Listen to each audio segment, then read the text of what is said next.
toda certeza e total tranquilidade, eu diria que Take It Open cumpriu a expectativa de ser uma das promessas deste ano. Foi o anime hit dessa temporada e é um dos candidatos a se tornar o grande anime do ano. Porém, devemos esperar sua conclusão de primeira temporada para ver se vai ser satisfatório para conseguir esse título. Mas um dos animes do ano ele já é. Haruardo, domo meu querido e minha querida otaku cheirosa. Sejam muito bem-vindos a mais um vídeo onde eu falo novamente sobre Take It Open, agora numa visão geral, tendo assistido os episódios que eu deixei acumular, que foram praticamente 7, do segundo ao 8º. Muitos vão achar, Haru, mas já lançou o 9º episódio. E sim, só que eu estou gravando um dia antes de lançar o episódio 9º. Pode ser que esteja sendo lançado esse vídeo na terça ou até mesmo na quinta, que são alguns dias depois daí do lançamento de Take It Open, seu 9º episódio. Então peço perdão se uma coisinha ou outra ficar desatualizada, mas acontece, né? Que eu assisti os episódios, já tô com vontade de gravar, não quero deixar esperar um dia pra daí trazer, porque eu tô com hype agora, né, galera? E por mais que a gente esteja com hype quando a gente assistiu o 9º episódio, nada como já fazer agora, porque senão depois eu deixo, daí eu vou querer deixar pro 10º, daí acabou o anime, daí a gente quase não falou do anime. Então deixa eu fazer agora, mesmo que o 9º episódio lance. Quando o 9º lançar, se eu achar relevante, a gente talvez converse. Mas, qualquer coisa, tem minhas redes sociais, pode ser que eu faça um storyzinho bacana, um tico-teco, um tweet. Então, por isso, segue eu nas redes sociais, porque daí o 9º episódio estão falar aqui, eu falo nas redes sociais, sacou? Que bom que você sacou. Se você não sacou, então me segue nas redes sociais que você vai entender o que eu quis dizer. Para todo caso, agora vamos logo falar sobre Take It Open. O que eu tô achando? Primeiro de tudo, quer saber opinião sobre o primeiro episódio? Link na descrição. Falando agora a visão geral. Eu acredito que o grande ponto central que eu quero destacar aqui no vídeo é um comparativo entre a heroína da trama principal com a protagonista de Violet Evergarden, a Violet. É interessante que muitos vão achar, o que você quer dizer com isso, Haru? Pensa, elas têm muitos pontos em comum, têm muitas similaridades. Acontece que ambas têm um único propósito, porém que conforme se desenrolam na trama, elas evoluem, ganham emoções e têm sentimentos. A gente percebe isso. Só que acontece que por mais que seja nítido, é melhor desenvolvido isso em Take It Open do que em Violet Evergarden. Violet Evergarden teve um plot que foi muito repetitivo do início até o final, onde impossibilitava a gente ver de uma forma mais clara e natural a evolução da protagonista em 12 episódios. Já nesse anime, acontece que eles fizeram de uma forma que soasse mais natural a forma como a Ume foi evoluindo, seja numa interação dos episódios iniciais, onde ela começa a fazer uma piada e criticar o maestro, até o momento em que ela se importa com as pessoas de uma cidade que sofreu a guerra dos D2 e começa a ajudar essas pessoas, onde a gente vai vendo a interação do maestro com a Ana sobre como ela mudou. Então, é isso, você trabalha a personagem central da trama evoluindo, porém você vai fazendo uma atmosfera nos episódios iniciais, como ao redor, nos episódios atuais, comentando a evolução dela. Fica uma forma muito mais desenvolvida, mais natural da gente ver que eles abrangeram a questão da personagem ganhar emoções ao seu redor. E foi isso pra mim que faltou em Violet Evergarden. Eu não senti uma forma tão clara e natural da evolução da protagonista. Ela evoluiu de um momento que parece que ficou muito forçado. Tipo, uma passagem de tempo, caraca, o que aconteceu pra ela já ter evoluído, ela já entendeu os sentimentos.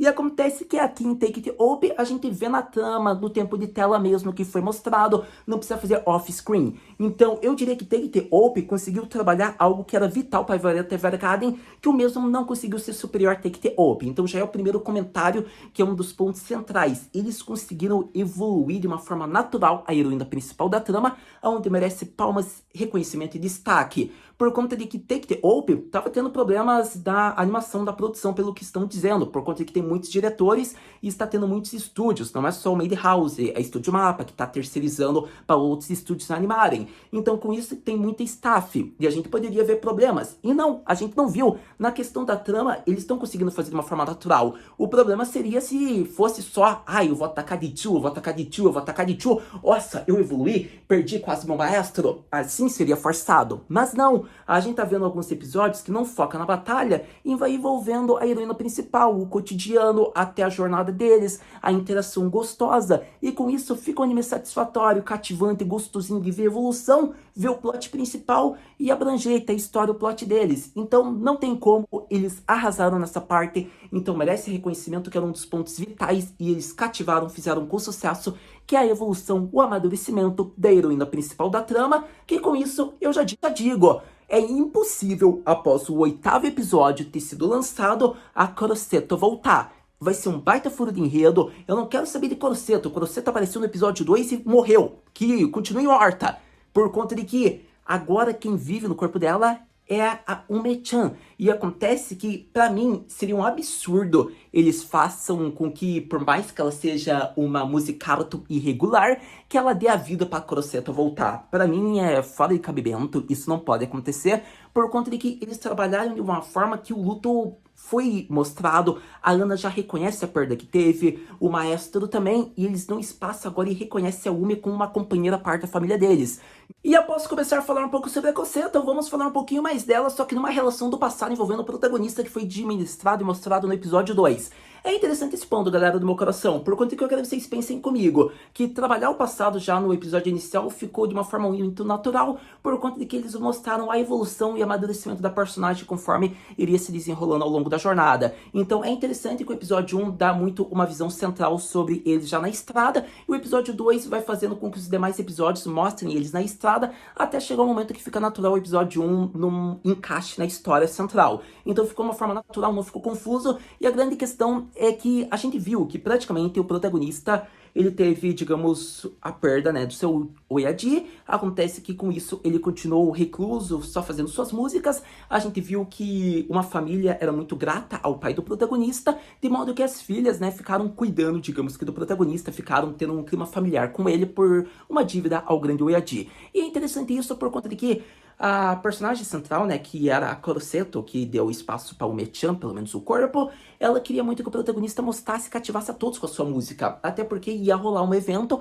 que era permitido a música, porque não teria perigo de Ritsu aparecer. Nesse momento, a gente vê a questão, o protagonista realmente, ele toca por insistência delas, e acontece que a tragédia acontece aí. Só que tempos depois, a gente vê quem fez com que isso acontecesse, e foi intencional, o que gerou na raiva do protagonista, onde a gente vê que no episódio 8, a Cosseto ficou preocupada com o protagonista, ou melhor dizendo, o Ume-chan, e ela priorizou a segurança dele, ao modo que pela primeira vez a gente viu que ela realmente deixou de lado o grande objetivo, que é eliminar Ritsu, para priorizar o maestro, que é uma pessoa que ela tem uma grande devoção e carinho. Então foi interessante porque trabalhou demais, o episódio 8 foi tipo o ápice. Se você não tinha notado a evolução dela ao longo da trama, você nota no 8 que ficou muito expressivo, foi muito bem feito.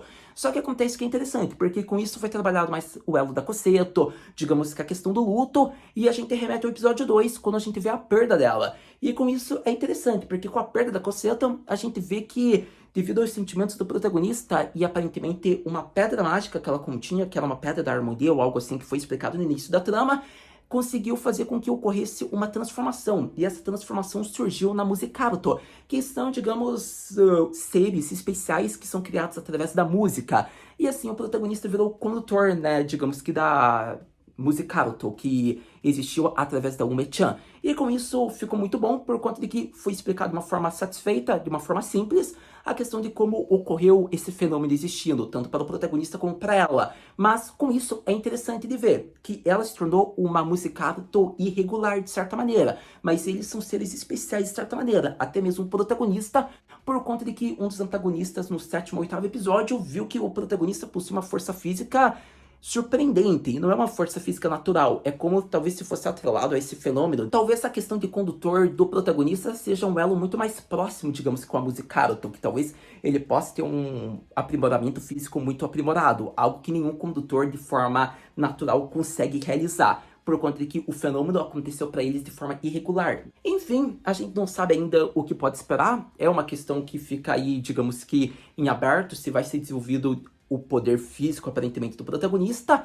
Com isso, a gente já vai chegando aqui na conclusão do vídeo, em torno dos episódios atuais, por conta de que esse fenômeno do protagonista, eu espero que seja atrelado ao uso do poder que ele faz com que a Ume consiga se transformar, sendo que o episódio mais recente havia acabado em ferimentos que ele estava mostrando aqui em torno do braço dele. Então, possivelmente, quanto mais ela se transforma, que é uma transformação talvez ainda irregular, que não é sob total controle, onde ela não consegue controlar toda a sua energia, pode ser que afete a energia vital do protagonista, como foi mostrado no início. Mas é interessante porque isso pode ser atrelado à forma também com que o protagonista consegue administrar a força também que ele ganhou. Possivelmente é isso. São suspeitas, pensamentos meus, que a gente vai ter que esperar realmente para ter certeza se é isso. Mas uma coisa é certa, gente. Pra mim, anime hit dessa temporada é o anime do ano. Acredito que vai ser um dos animes do ano, já é candidato. E acontece que Ele possui uma animação muito boa, é uma animação fluida, com várias coreografias. Ele possui um plot muito instigante, criativo, onde a gente vê a trama desenvolver muito bem os personagens principais. E ainda tem questões que cada arco abordou de uma forma que fica muito satisfatória para aquele momento que ficou como segundo plano, que a gente fica contente de como foi feito, que não precisa ser respondido, mas é uma coisa que envolve o personagem daquele momento. Então é interessante isso. Ainda assim, tem suspeitas sobre o que mais podemos esperar do Lenny, o que podemos esperar do grande comandante, a relação que eles têm com o protagonista em questão, a forma com que o protagonista conseguiu despertar esses poderes com a Crosseto, que se tornou um Mechan. Então, é interessante porque tudo isso eu acredito que vai ser mostrado ainda no episódio 9 a 10º, que vai envolver um pouco, talvez, os ferimentos do protagonista. Mas a gente vai ter que esperar pra ter certeza. Até lá, você já sabe, lançando os próximos episódios, a gente vem aqui conversar. Muito obrigado por ter visto esse vídeo até agora. A gente se vê no próximo vídeo sobre Take the Open Destin Mata, né?